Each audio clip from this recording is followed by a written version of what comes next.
soldiers lay down those weapons, let peace rush in. 우리가 꼭 알아야 할 이번 주 가장 핫한 한반도 소식을 전해드립니다.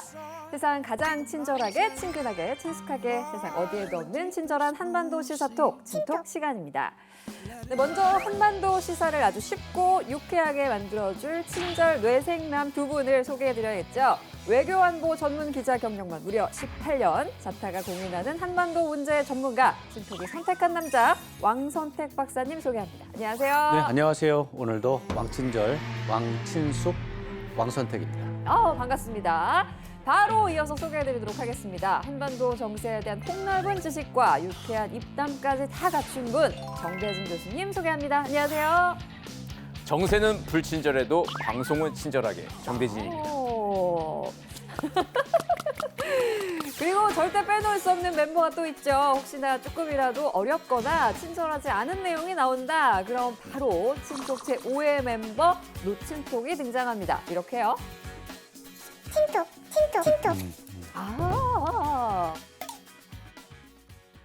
오늘 이명주 씨가 자가격리 중이라 참석을 못했다고요? 저런, 어쩔 수 없이 저 노친톡이 MC 역할까지 해야겠군요. 살짝 피곤하지만 여러분을 위해 기꺼이 받아들일게요. 뭐? 이제부터 MC노라고 불러주세요. 아유, 너 진짜 놀라, 너. 노 MC! MC가 아니라는 거죠. 가뜩이나 오늘 여기가 회관인데 목소리만으로는 아니다. 나오려면 여기 앉으세요. 미정 씨, 네? 저 상처받았어요. 그래요, 너가 다 하세요. 감사합니다. 감사합니다, 생유. 저 혼자 다 하도록 하겠습니다.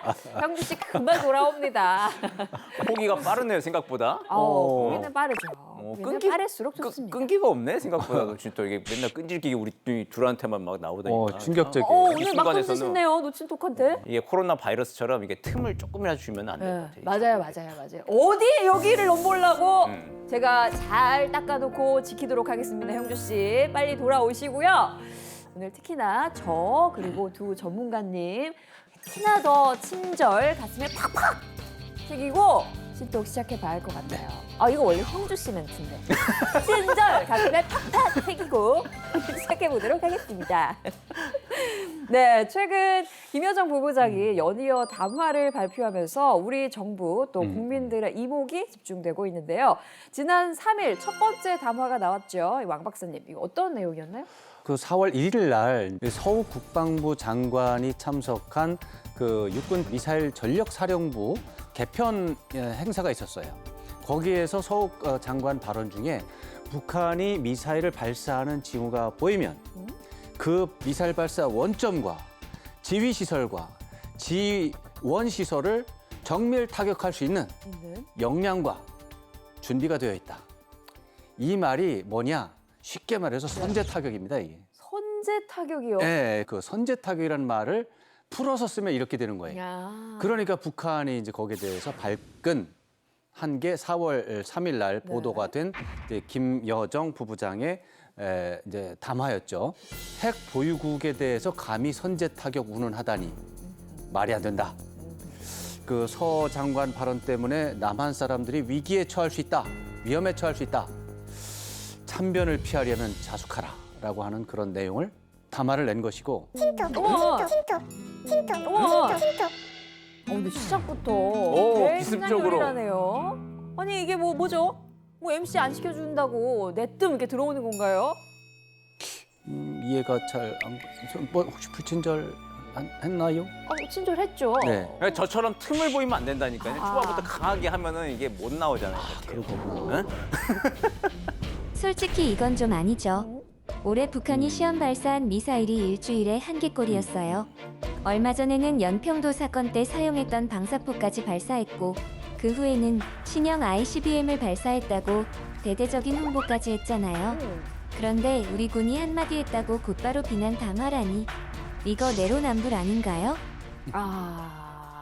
노친톡의 얘기를 가만히 들어보니까 이제 노친톡이 북한에까지 좀 친절을 요구하는 것 같습니다. 근데 아무래도 많은 국민을 역시 노친톡이랑 좀 비슷하게 생각을 하실 것 같아요. 왕 박사님은 어떻게 보시나요? 네, 사실은 이제 북한이 남한에 대해서 어떻게 보면 좀 그래도 우리가 낫다라고 생각하는 게 나름 이제 핵무기와 미사일 쪽인데 서욱 장관 발언을 잘 뜯어보면 북한이 가지고 있는 핵무기는 쓸모없는 존재다라는 말이 전제가 돼 있어요. 네. 쉽게 말해서 북한이 핵미사일을 남쪽을 향해서 발사하려는 징후가 있으면 쏘기 전에 부실 수 있다는 얘기예요. 그러니까 북한 입장에서는 나름대로 핵 미사일 다른 건 다 가난하잖아요. 여러 가지 없잖아요. 그거 가지고 있는 남한에 대해서 좀 협박도 하고 이제 존재감을 보여주는데 그거 자체를 무력화시키는 발언을 했기 때문에 거기에 대해서 대응하지 않으면 존재 자체가 무시되는 상황이라고 북한은 생각했을 수 있어요. 그래서 북한의 이런 반응은 어떻게 보면은 뭐 협박의 의미가 좀 크긴 하지만 그거에 앞서서 불안, 초조 이런 것들이 좀 반영된 게 아닌가 이런 분석을 좀 해볼 수가 있습니다. 그렇군요. 자, 근데 비난 담화를 발표하고 이틀 후에 또다시 김여정 부부장이 담화를 발표했습니다. 이번에는 내용이 조금 다르네요. 우리는 남조선을 무력의 상대로 보지 않는다라고 하는 얘기도 또 동시에 했습니다. 네. 그러니까 순수 핵보유국하고 우리가 싸울 게 되겠냐? 우리 서로 싸우지 말아야 된다. 그리고 우리의 주적은 남조선이 아니다. 우리가 전쟁은 반대한다. 우리의 주적은 전쟁 그 자체이다. 우리가 서로 또 싸우면 반세기 전에 우리 민족이 겪었던 그 고통과 아픔을 다시 겪어야 된다는 그런 취지의 내용들이 이제 그 녹아져 있습니다. 아, 이틀 사이에 약간 밀당하는 느낌입니다. 그렇죠. 전쟁이 시작되면 이기고 지는 것을 떠나서 남북이 모두 피해를 입는다는 말. 뭐 이거는 당연히 동의할 수밖에 없는데 5일에 담화된 내용이 마냥 유한 것만은 아닌 게 김여정 부부장 담화의 내용 가운데는 이런 멘트도 좀 보였거든요. 함께 좀 띄워주시죠.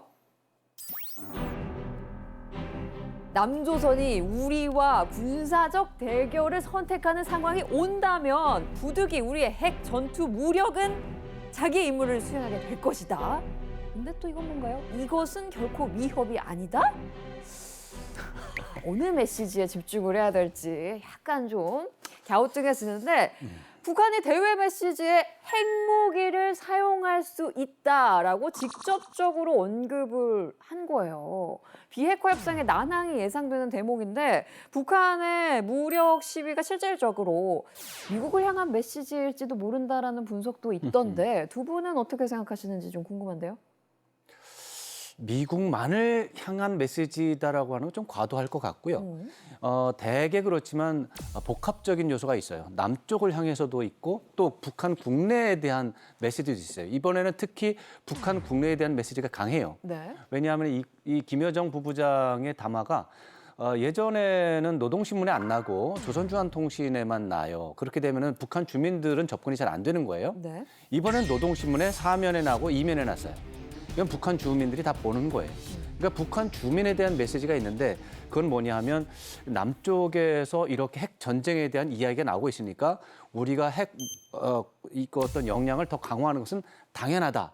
우리를 중심으로 해서 똘똘 뭉쳐야 된다라고 하는 그런 메시지를 국내적으로 하는 부분도 있고 말씀하신 것처럼 이제 미국에 대해서는 이런 식으로 하면 계속해서 우리가 핵무력을 강화하니까 니네는 빨리 와서 협상을 해야 된다라고 하는 이제 압박하는 의미가 있고 네. 한국에 대해서는 이제 지금 이제 정권이 교체가 되는 상황 속에서 길들이기 그게 있을 수 있어요.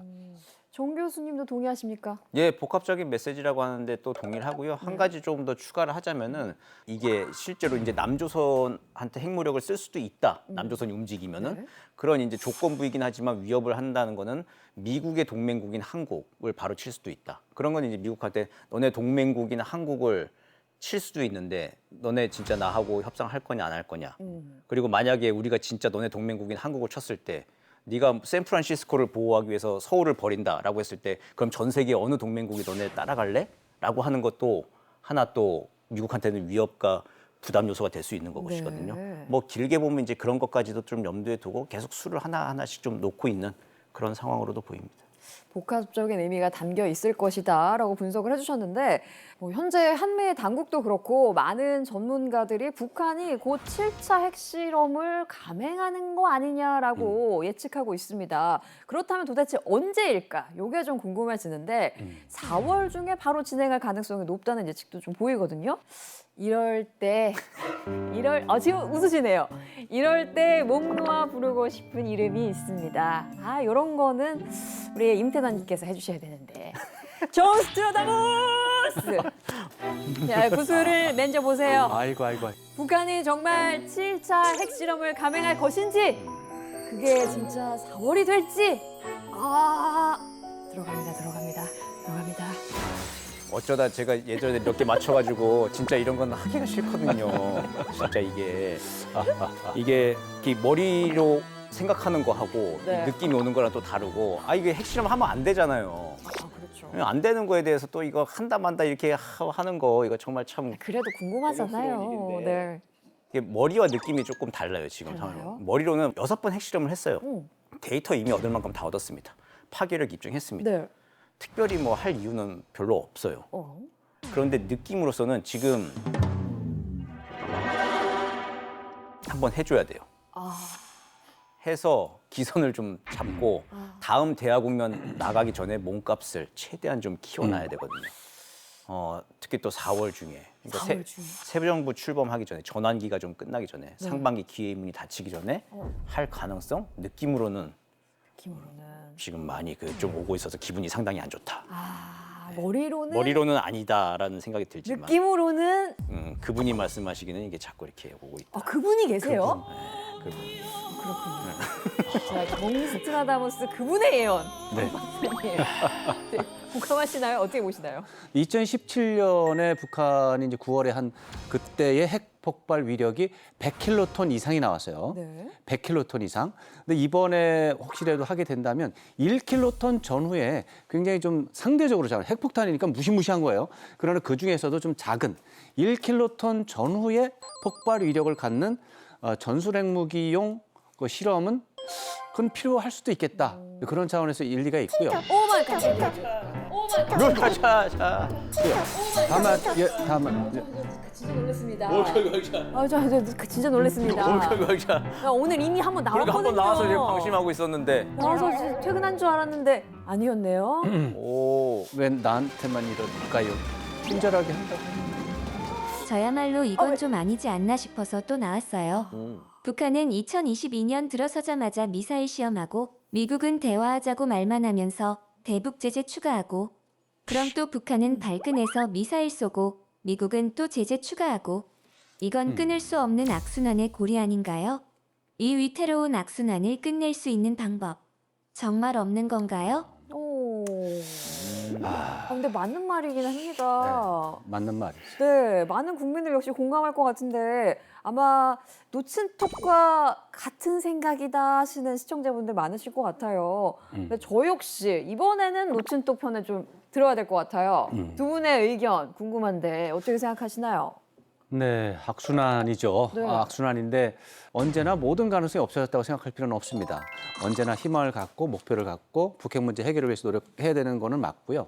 북한 쪽에서는 아무래도 좀 경제 발전에 대한 국가적인 특히 최고 지도자의 열망이 있어서 네. 북핵 문제를 해결할 수 있는 어떤 끈이 될 수 있고 미국 입장에서 봐도 북핵 문제 해결하는 게 국가 이익에 도움이 되는 측면이 있어요. 근데 이런 것들이 북한과 미국에서 볼 때 모험을 하면서 문제를 해결할 수는 없다라는 거죠. 그래서 이제 악순환의 이제 구조적인 요인이 되는 건데 이럴 때 북한과 미국의 문제점들과 장단점을 잘 살펴서 제3의 새로운 해결 루트를 찾아야 하는 쪽은 우리 대한민국이겠죠. 우리 서울에서 전문가들이 지혜를 짜내서 해결할 수 있는 프로세스를 만들어내서 북한을 설득하고 미국을 설득하고 이렇게 해야 되는데 여기서 문제가 있어요. 이게 우리 내부적으로 분열이 돼 있어서 네. 북한을 강경하게 압박을 해야 된다라는 의견이 있고 아니면 북한을 대화 협상을 통해서 해야 되고 북한을 화를 내게 해서는 안 된다. 또 이런 또 의견도 있고 이 두 의견이 너무 충돌을 심하게 하니까 네. 우리 한국이 공통의 의견이 없으니까 전략이 없으니까 북한을 설득할 수 있는 단일한 의견 동시에 미국을 설득할 수 있는 단일한 의견이 없는 거예요. 없으니까 북한과 미국의 입장을 이제 따라가다 보니까 이제 악순환이 이제 연속이 되는데 그런 것들을 우리 국내적으로 초당적인 협력을 통해서 단일한 대한민국 국가 차원에서 단일한 전략을 만들어낼 수 있다면 문제를 해결할 수 있는 가능성은 여전히 있으니까 희망을 버리지 말고 꾸준히 노력해야 된다. 그렇게 생각합니다. 그렇군요. 요즘 우리 국민들 나라 안팎으로 들려오는 불안한 소식들 때문에 마음이 정말 편치가 않습니다. 근데 우리가 또 어떤 민족인가요? 어떤 어려움이나 난관이 닥쳐와도 이걸 깨치고 나아가서 끝내는 이겨내는 정말 영민하고 굳건한 민족인데 이 막연한 앞날을 두려워하기보다는 날카로운 정신으로 현재를 좀 주시하고 잘못된 일들은 바로잡을 수 있는 그 의지를 장착하면 되지 않을까라는 생각을 해봅니다. 우리는 할 수 있습니다. 도와주셔야 돼요. I can do it. You can do it. We can do it. 형주 씨, 빨리 와요. That even the rockets